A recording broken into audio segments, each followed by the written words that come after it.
सलाम का जवाब दो यार। बिस्मिल्लाहिर्रहमानिर्रहीम। सलाम। ये आवाज़ नहीं है तो पूछा मैं।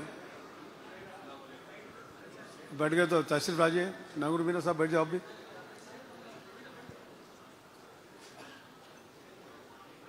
मैं साहब को भी समझ पड़ा, उर्दू में नहीं तेलुगु में बात करता हूँ। बिस्मिल्लाहिर्रहमानिर्रहीम। मौजूद हजरात, हमारे अर्दिल अजीज़, हमारे रहनुमा, हमारे आंध्र प्रदेश के वजीर आला रेस्पेक्टेड चंद्रबाबू नायडू साहब और इस जलसे में शामिल हुए पार्लियामेंट मेंबर चिन्नी साहब और एमएलए गद्दे राम मोहन राव साहब, एमएलए वेनिगंडा रामू साहब और मोंडा उमा साहब और गुंटूर के एमएलए हमारे नजीर भाई, अब सबको मैं अदब से सलाम पेश कर चुका हूँ। ये रमज़ान का महीना, साथ ही साथ उगादी भी है 19 तारीख को, 20 तारीख को आपको हमारी ईद है। दोनों में मुबारक ना, क्योंकि हमारी तरफ से हिंदू भाइयों को और मुसलमान भाइयों को मैं तहे दिल से शुक्रिया हुकूमत की तरफ से, सीएम साहब की तरफ से आप लोगों को मैं बेअदब से आपको अदब से सलाम पेश करते हुए बढ़ जाता। गौरवनीयुలు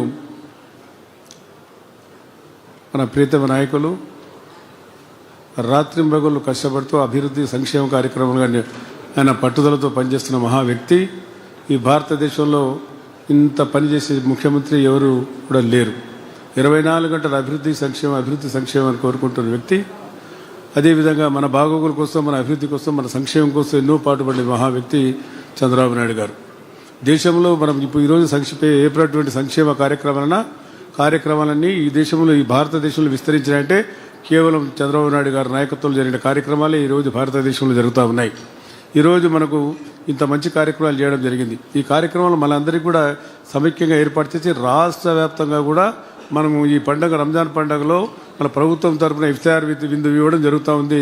ఎక్కడ కూడా భారతదేశంలో ఒక రాష్ట్రంలో తప్పనించి ప్రతి జిల్లాలో కూడా ఇఫ్తార్ విందు ఏర్పాటు చేయాలని చెప్పి కృత నిశ్చయంతో మన జిల్లా, రాష్ట్రంలో ఉండే 28 జిల్లాలో కూడా ఈరోజు ప్రభుత్వం డబ్బులు ఇచ్చి మీకందరికీ మీరు సంతోషంగా ఈరోజు ఈ రంజాన్ పండుగ ఇఫ్తార్ దావతులు ఏర్పాటు చేసుకోమని చెప్పిన ఘనత ఒక చంద్రబాబు నాయుడు గారి తప్పనించి ఎవరికి దక్కలేదు. కాబట్టి అదే అభివృద్ధి కార్యక్రమాల గురించి చెప్పగా అవసరం లేదు. నేను 2-3 రోజులు చెప్తాను. తల్లికి వందనం విషయంలో నేను మదనపల్లి పోవడం జరిగింది సార్. మదనపల్లి పోయినప్పుడు ఒక ముస్లిం గారు లేచి, నాకు 6 మంది పిల్లలకు వస్తూ ఉంది సార్, నాకు 12 మంది పిల్లలు, 12 మంది పిల్లల్లో 6 మందికి తల్లికి వందనం వస్తుందని చెప్పిన ఘనత మీరు ఆలోచించుకోవాల్సిన అవసరం ఉంది. అది కేవలం తెలుగుదేశం పార్టీ వల్లనే దక్కిందని చెప్పి ఆయన గర్వంగా చెప్పినాడు.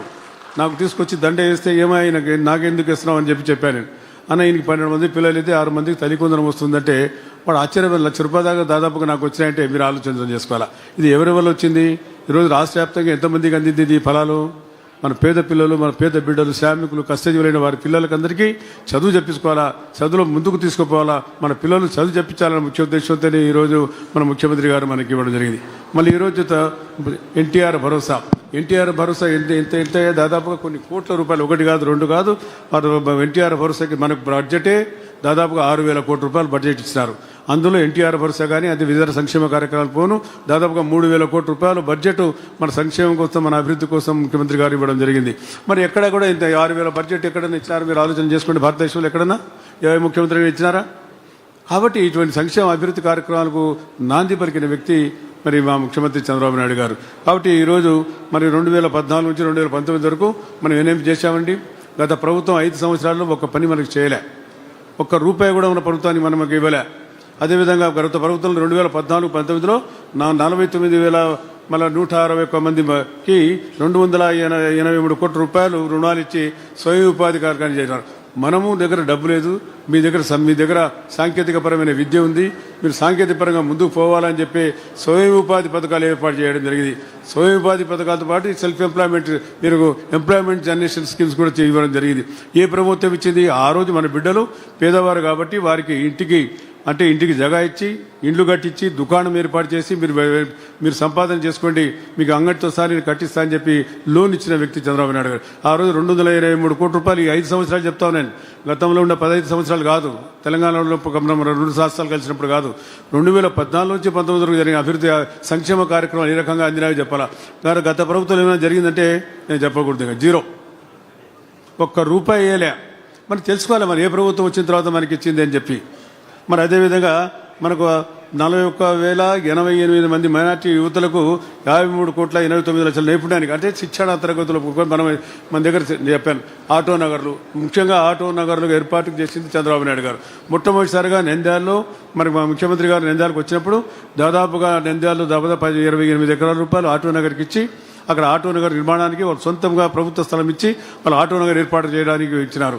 ఈరోజు దాదాపుగా ఎంతమంది అక్కడ నివసిస్తారు, ఎంతమంది బాగుపడినారు, ఎంతమంది జీవితాలు బాగుపడ్డాయి, ఎంతమంది అభివృద్ధిలోకి వచ్చినారు అనేది ఒకసారి ఆలోచించుకోవాలి. అది ఏ ప్రభుత్వం వచ్చిన తర్వాత చేసింది, ఎవరు వచ్చినారు. ఇక్కడ విజయవాడలో కూడా మనం ఇచ్చాం ఆటో నగర్కు, మళ్ళీ గుంటూరులో కూడా ఇచ్చాం. మనకు బతికలేదు, దాదాపు 40 సంవత్సరాల తర్వాత మేము ఈ అన్ని కార్యక్రమాలు అప్పుడే మొదలుపెట్టాం. కాబట్టి ఇటువంటి మంచి కార్యక్రమం చేయడం జరిగింది. మరి షాదీఖానాలు, ఒక్క షాదీఖానాన్ని కట్టాడేమైనా, 2 షాదీఖానాలు కట్టాడు. మన ప్రభుత్వం కాబట్టి మన ప్రభుత్వం గతంలో దాదాపుగా 342 షాదీఖానాలు ఏర్పాటు చేశారు. ఆ షాదీఖానాలు ఒక్కడైనా కట్టాడమే ఆయన, మీరు చెప్పాలా. మీరు మా నమాజ్ చేసుకుని రుజువు చేసుకుని నమాజ్ చేసుకుని నమాజ్ చేయని మనం కూర్చున్నాము, అబద్ధం ఆడకూడదు. ఒక్క షాదీఖానా 2 షాదీఖానాలు తప్పని ఏమైనా కట్టాడా? ఒక్క షాదీఖానా కొట్టలే, 2 షాదీఖానాలు ఏడు కట్టాడు. ఆయన సొంత ఊర్లో కట్టలే షాదీఖానా, పులివెందులో కూడా షాదీఖానా కట్టే ఆయన. కడపలో హౌస్ కంప్లీట్ చేయాలి ఆయన. హజ్ హౌస్కు 24 లక్షల రూపాయలు మహానుభావుడు చంద్రబాబు నాయుడు గారు ఇస్తే హజ్ హౌస్ ఎక్కడుంది అక్కడే ఉంది కడపలో. మళ్ళీ ఇక్కడ కూడా హజ్ హౌస్ కోసం డబ్బులు ఇచ్చాం 16 కోట్ల రూపాయలు. ఎలక్షన్ల ముందు పోయి దాన్ని సున్నం కొట్టి ఆయన ఓపెన్ చేసుకుంటాడు. 1 రూపాయలు ఇచ్చారని చెప్పాలా. కాబట్టి ఎన్నో అభివృద్ధి సంక్షేమ కార్యక్రమాలు ఇచ్చారు ముఖ్యమంత్రి గారు. నేను చాలా ఉన్నాయి చెప్పాలనుకుంటే, మళ్ళీ గుంటూరులో క్రిస్టియన్ భవనం వాళ్ళు కూడా 16 కోట్లు ఇస్తే 1 రూపాయి మళ్ళీ ఇయ్యలే. ఆయన గురించి నేను చెప్పకూడదు. ఆయన గర్వంగా ఘనంగా చెప్పుకుంటాడు, నేను క్రిస్టియన్స్ కోసం ఇన్ని చేసిన అవి చేసినా, ఏమి చేయలేదు, సున్నా. అది కూడా నా దగ్గర స్టాటిస్టిక్స్ ఉన్నాయి, అబద్ధాలు చెప్పాల్సిన అవసరం లేదు. కాబట్టి చాలా విషయాలు ఉన్నారు. ముఖ్యమంత్రి గారు ఇచ్చిన కార్యక్రమాలు నేను ప్రత్యేకంగా చెప్పాల్సిన అవసరం లేదు. మీకు అందరికీ బాగా తెలుసు. గుండె మీద చేసుకొని చెప్పండి, ఏ ప్రభుత్వం చేసింది, ఏ నాయకుడు చేసిన అనేది మీకు బాగా తెలుసు. కాబట్టి ఎక్కువగా నేను మాట్లాడాల్సిన అవసరం లేదు, ఎందుకంటే కాలాతీతం ఇది కాబట్టి ముఖ్యమంత్రి గారు మాట్లాడే అవకాశం కలిగాల. కాబట్టి క్షమించవలసిన కోరుకుంటూ, మరి ఈ కార్యక్రమంలో పాల్గొన్న ప్రతి ముస్లిం సోదరులకు మా ముఖ్యమంత్రి గారి ఆహ్వానాన్ని పురస్కరించి ఇక్కడికి వచ్చిన ప్రతి ముస్లిం సోదరులందరికీ నా రంజాన్ శుభాకాంక్షలు, దాంతోపాటు ఉగాది శుభాకాంక్షలు కూడా తెలియజేస్తూ సెలవు తీసుకుంటాను. జై హింద్. ये रियासत आंध्र प्रदेश ही नहीं बल्कि पूरा हिंदुस्तान जिसको कायद मानता है वो है हमारे इज्जत माब नारा चंद्रबाबू नायडू साहब. ऐसे कायद की इफ्तियार में आज हम यहाँ पर बैठे हुए हैं. हम सब आप तमाम को मुबारकबाद पेश करते हैं और हम इज्जत माब नारा चंद्रबाबू नायडू